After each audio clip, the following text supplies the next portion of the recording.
नमस्कार, battle of Bengal पर हमारी खास पेशकश देख रहे हैं आप और आपके साथ मैं हूं पूजा। पश्चिम बंगाल में एक तरफ चुनावी प्रचार से प्रहार हो रहा है तो वहीं दूसरी तरफ नारों के जरिए सियासी दल प्रचार को धार दे रहे हैं। बंगाल की फिजाओं में इस बार खेला होबे की आवाज काफी बुलंद हो रही है। जय श्री राम के नारे पर आर पार की लड़ाई के बाद टीएमसी और बीजेपी खेला होबे पर आमने सामने हैं। बांग्लादेश से आए इस नारे को दोनों ही पार्टियां अपने अपने तरीके से इस्तेमाल कर रही हैं। बंगाल में क्या है नारों की सियासत, आइए देखते हैं इस रिपोर्ट में।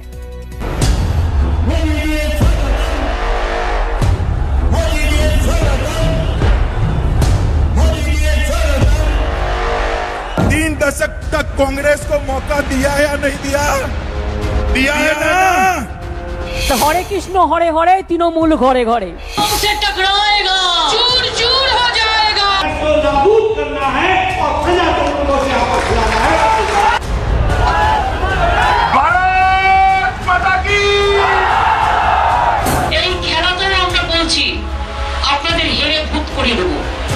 খেলা হবে 8টা ফেজে। भाई खेल ममता दीदी, पश्चिम बंगाल में अगली सरकार भारतीय जनता पार्टी की सरकार बनने जा रही है। আমি শুধু দেখবো কটা গোল আপনারা দিতে পারেন, খেলায় কে জেতে আর খেলায় কে হারে। चुपचाप चुपचाप चुपचाप चुपचाप चुपचाप। ममता दीदी को 10 साल दिया या नहीं दिया?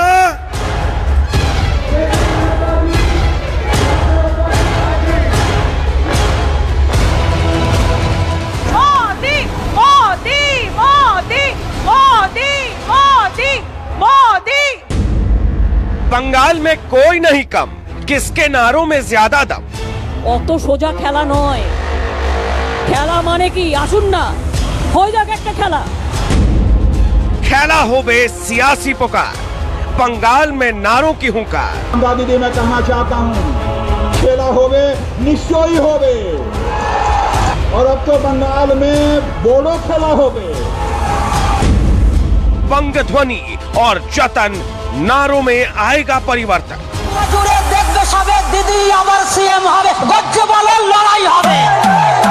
এই ভাবনা সেই আন্দোলনে বিজেপি গেল পছু বলে উড়িয়ে দেবার লড়াই হবে। বন্ধু এবার খেলা হবে, তৃণমূলের ভাঙিয়ে নেতা নয় কো সহজ ভোটে জেতা, দিদির ছবি সরবে যাবে বন্ধু সেদিন খেলা হবে।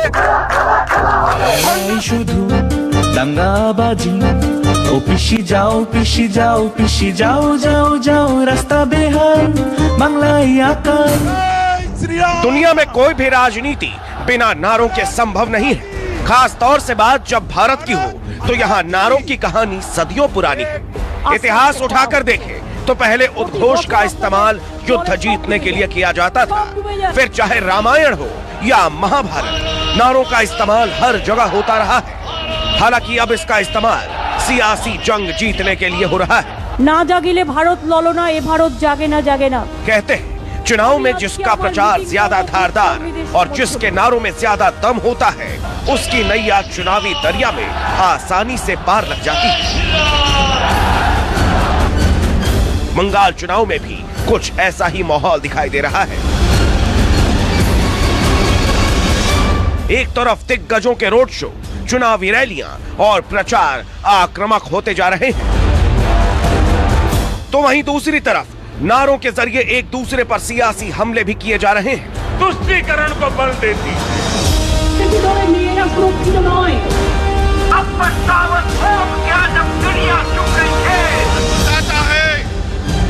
पश्चिम बंगाल के चुनाव में सब कुछ है।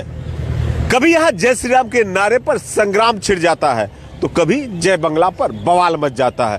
अब एक बार फिर से बंगाल की चुनावी फिजा में खेला होवे के नारे बुलंद हो रहे हैं, जिसका इस्तेमाल सियासी दल अपनी जनसभा में कर ही रही है।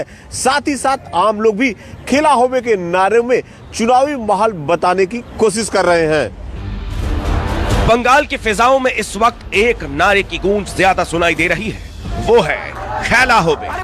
शुरुआत में इस नारे को टीएमसी ने इस्तेमाल किया, जो आम लोगों से लेकर सोशल मीडिया पर छा गया। जब ये नारा काफी पॉपुलर हो गया तो इसका इस्तेमाल सारी पार्टियां करने लगी है। बंधु एबार खेला হবে তৃণমূলের ভাঙিয়ে নেতা নয়কো সহজ ভোটে জেতা দিদির ছবি সরবে যাবে বন্ধু সেদিন খেলা হবে।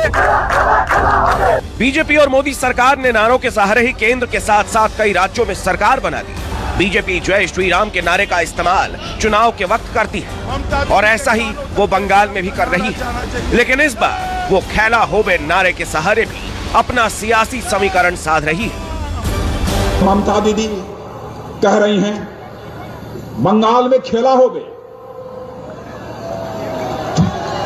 कहती है ना बंगाल में खेला होबे। लेकिन ममता दीदी मैं कहना चाहता हूं खेला होबे निश्चय होबे। और अब तो बंगाल में बोडो खेला होबे। मजे की बात तो यह है कि टीएमसी और बीजेपी के साथ साथ कांग्रेस और वाम दल भी इस नारे का इस्तेमाल करते हुए दिखाई दे रहे हैं। आपको बता दें कि इस राजनीतिक पंचलाइन का इस्तेमाल पड़ोसी बांग्लादेश में सबसे पहले किया गया था। उस वक्त वहां की आवामी लीग पार्टी ने चुनाव प्रचार में इसका इस्तेमाल किया था, जिसे इस चुनाव में टीएमसी ने उठा लिया।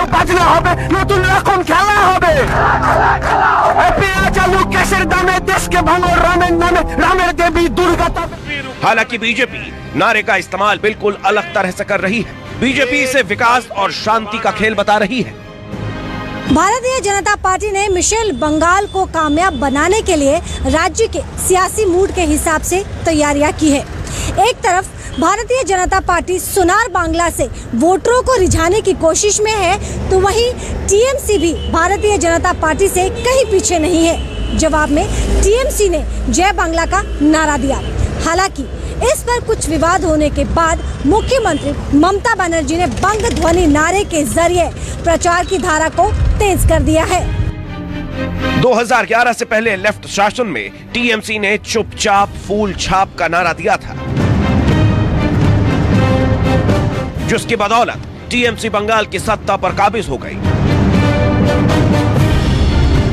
इस बार बीजेपी भी टीएमसी के उसी सियासी समीकरण पर चलती दिखाई दे रही है। इसीलिए बीजेपी ने इस बार चुपचाप कमल छाप का नारा बुलंद कर दिया है। बंगाल में नारों की सियासत शायद देश में सबसे ज्यादा होती है, इसीलिए यहाँ नारे भी सबसे ज्यादा दिए जा रहे हैं। खेला होवे के अलावा भी बंगाल में कई ऐसे नारे हैं जो लोगों की जुबान पर चढ़ चुके हैं। आइए आपको बताते हैं कि बंगाल में बीजेपी और टीएमसी के किन नारों की टक्कर हो रही है। बीजेपी ऐ बार बांग्ला पार्ले सांभला का नारा दे रही है, यानी इस बार बंगाल हो सके तो संभाल। तो वहीं टीएमसी बंग ध्वनि का नारा दे रही है, जिसका मतलब है बंगाल की दहाड़। बीजेपी हरे कृष्ण हरे हरे पद्म फूल घोरे घोरे का नारा दे रही है, यानी हरे कृष्ण हरे हरे कमल का फूल घर घर। तो वहीं टीएमसी बीजेपी बोहिरा गोतो का नारा दे रही है, जिसका मतलब है बीजेपी बाहर से आई पार्टी है। बीजेपी आर नोए अन्याय का नारा दे रही है, जिसका मतलब है अन्याय अब और नहीं। तो वहीं टीएमसी दुआरे दुआरे सरकार यानी घर घर पहुंच रही सरकार का नारा दे रही है। यानी बंगाल चुनाव भी किसी बॉलीवुड स्क्रिप्ट की तरह है, जिसमें मसाला भी है, जिसमें एक्शन भी है, डायलॉग और नारे भी है। और वो सियासी दल जनता के दलों में उतरेगा जिसके नारे में ज्यादा दम दिखाई देगा और जिसके कथनी और करनी में ज्यादा फर्क नहीं होगा। राजनीति में सबसे ज्यादा कुछ मायने रखता है तो वो है अपने कार्यकर्ताओं में जोश भरना, क्योंकि अगर सेना में ही उत्साह नहीं होगा तो वो युद्ध कैसे जीतेगी। जय बांग्ला। इसीलिए चुनावों में नारों का इस्तेमाल हर पार्टी बड़ी मुखरता से करती है। जय तृणमूल।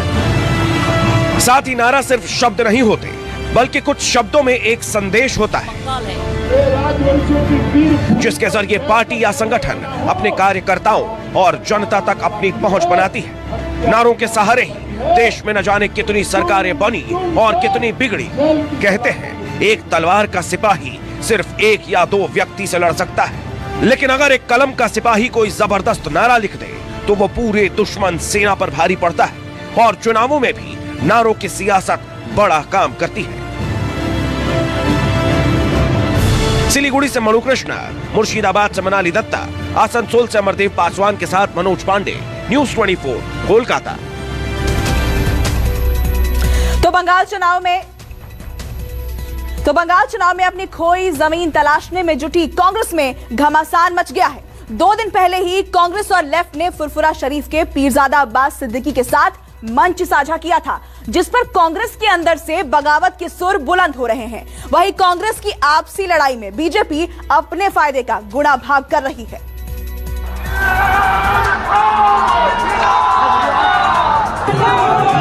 बंगाल में इस वक्त अलग जोर आजमाइश चल रही है।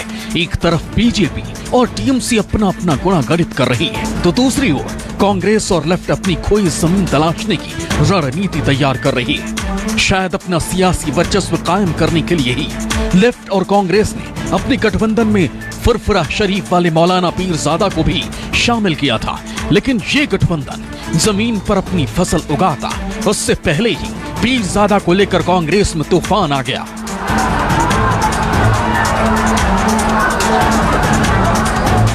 हालांकि इस गठबंधन में गांठ तो कोलकाता के ब्रिगेड मैदान में ही दिखाई देने लगी थी, जब लेफ्ट और कांग्रेस नेताओं ने बीजेपी और टीएमसी के खिलाफ हुंकार भरी और एकजुट होकर विरोधियों से मुकाबले का आह्वान किया।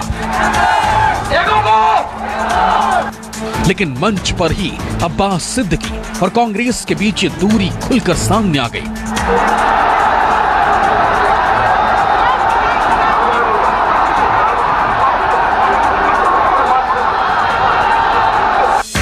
रही सही कसर भी उस वक्त पूरी हो गई जब कांग्रेस ने अंदर से ही विद्रोह कर दिया। कांग्रेस के दिग्गज नेता आनंद शर्मा ने पीरजादा की पार्टी के साथ कांग्रेस और लेफ्ट के गठबंधन को पार्टी की मूल विचारधारा के खिलाफ बताया। आईएसएफ और ऐसे अन्य दलों के साथ कांग्रेस का गठबंधन पार्टी की मूल विचारधारा गांधीवाद और नेहरूवादी धर्मनिरपेक्षता के खिलाफ है, जो कांग्रेस पार्टी की आत्मा है। इन मुद्दों को कांग्रेस कार्य समिति पर चर्चा होनी चाहिए थी।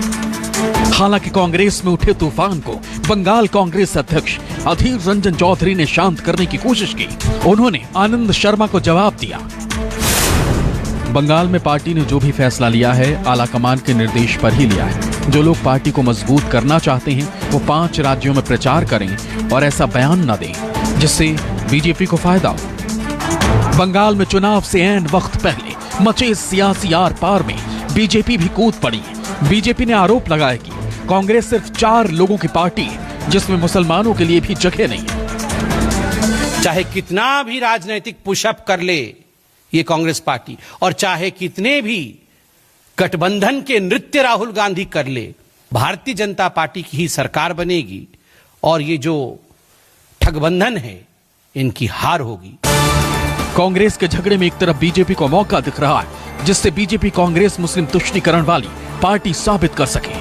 वहीं बंगाल चुनाव में ध्रुवीकरण को धार के लिए यूपी के मुख्यमंत्री योगी प्रचार मैदान में कूद पड़े। योगी ने भी अपनी पहली चुनावी रैली में अपना फोकस दुर्गा पूजा, राम मंदिर और मुहर्रम पर रखा। आज बंगाल के अंदर एक बार फिर से जय श्री राम के नारे को प्रतिबंधित करने का कार्य किया जा रहा है, लेकिन याद रखना भारत की जनता राम के बगैर कोई काम नहीं करती है और जो रामद्रोही हैं उनके अभी भारत में कोई काम नहीं, बंगाल में कोई काम नहीं। आपको बता दें कि पीरजादा के बहाने कांग्रेस और लेफ्ट गठबंधन मुस्लिम वोटों का समीकरण बदलने की कोशिश कर रही है, जिनके बदौलत 2016 के चुनाव में ममता की दोबारा सत्ता में वापसी हुई थी। आपको बता दें कि उस वक्त पीरजादा ने ममता का समर्थन किया था। सिलीगुड़ी से मनु कृष्णा, मुर्शिदाबाद से मनाली दत्ता, आसनसोल से अमरदेव पासवान के साथ मनोज पांडे, न्यूज 24 कोलकाता।